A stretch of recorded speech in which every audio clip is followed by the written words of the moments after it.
अर्ज भरलेला आहे, पण विशेष तुमची महायुती आहे वरती, नेमकं तुम्ही असं का? मी राष्ट्रवादी काँग्रेस पार्टीचा जिल्हा कार्याध्यक्ष असताना व महात्मा फुले समता परिषदेचा जिल्हाध्यक्ष असूनसुद्धा या ठिकाणी औरंगाबाद लोकसभेसाठी अपक्ष म्हणून अर्ज सादर केलेला आहे. आणि असं मुख्य कारण महायुतीतर्फे भुजबळ साहेबांना जी नाशिकची जागा आहे ती देण्यासाठी अजून त्यांना ताटकळत ठेवलेलं आहे 1 महिन्यापासून.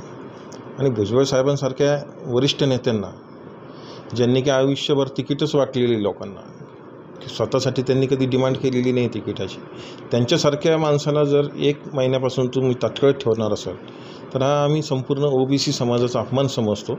आणि महायुतीला ओबीसी समाजाच्या मतदानाची गरज नाही आहे असं आमचं या ठिकाणी समज असल्यामुळं ओबीसी समाजाचा कोणीतरी प्रतिनिधी या ठिकाणी संसदेत निवडून गेला पाहिजे, त्यांनी प्रतिनिधित्व या ठिकाणी समाजाचं केलं पाहिजे, म्हणून या ठिकाणी मी अपक्ष म्हणून अर्ज सादर केला. किती जागे म्हणजे तुम्ही भुजबळ समर्थक म्हणून किती जागा फॉर्म भरले तुम्ही? बीड येथे सुद्धा आमच्याच माणसाने अर्ज सादर केलेला आहे. मी स्वतः औरंगाबाद इथून संभाजीनगरमधून केला आहे आणि नाशिक इथून आमचे नेते दिलीप अण्णा खैरे यांनी सुद्धा काल फॉर्म आणलेला आहे. 1-2 दिवसामध्ये ते शक्ती प्रदर्शन करून फॉर्म सादर करते. आणि शेवटच्या टप्प्यातील अजून बऱ्याच ठिकाणी फॉर्म घेण्याची तारीख आणि सादर करण्याचा वेळ असून त्या ठिकाणी सुद्धा आम्ही आमचे उमेदवार उभे करणार. भुजबळांनी माघार घेतल्याच्या नंतर नाशिक या ठिकाणी समता परिषदेची बैठक झालेली होती, त्यानंतरचे हे उमेदवारी अर्ज भरले जाते सगळे. हो, भुजबळांचा आदेश समजावं का?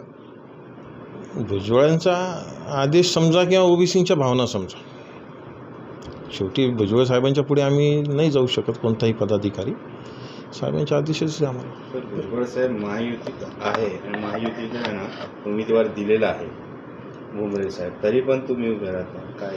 हो ना, मग महायुतीला पण गरज पाहिजे ना ओबीसीची. आमची प्रेम दोन्ही साईडनी पाहिजे ना, वन साईड प्रेम काही कामाचं नाही. पण एकीकडे भुजबळ साहेबांनी स्वतः प्रेस कॉन्फरन्स घेऊन मी माघार घेत आहे असं वक्तव्य केलं होतं. नेमकं याच्यामागचं काय कारण होतं? दबाव होता की काय होतं? हे बघा, मी अगोदरच सांगितलं की भुजबळ साहेबांनी आजपर्यंत दिलेलं आहे, घेतलेलं नाही.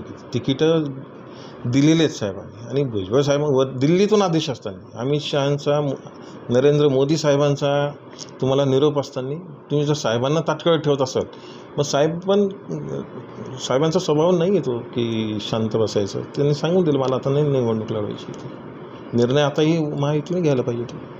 मग आता तारीख येणार आहे माघार घेण्याची 19 तारीख, तेव्हा माघार घेणार आहात का तुम्ही? कसं नेमकं? मी तर पूर्ण ताकदीने ही लोकसभा लढवणार, त्याची मी पूर्ण तयारी केलेली आहे. संपूर्ण समाज, फक्त ओबीसी नाहीच तर मराठा समाजातील बरेचसे लोक माझे वैयक्तिक संबंध असणारे ते सुद्धा या ठिकाणी आम्हाला पाठिंबा देते आणि इतर समाजातील सुद्धा लोक आमच्या पाठीशी आहे. आम्ही ही लोकसभेची निवडणूक पूर्ण ताकदीने लढवू. सोमवारी आम्हाला चिन्ह भेटणार आहे. चिन्ह वाटप झालं की आम्ही आमच्या प्रचाराला पूर्ण ताकदीने लागणार आणि साहेबांचा शब्द अंतिम राहणार.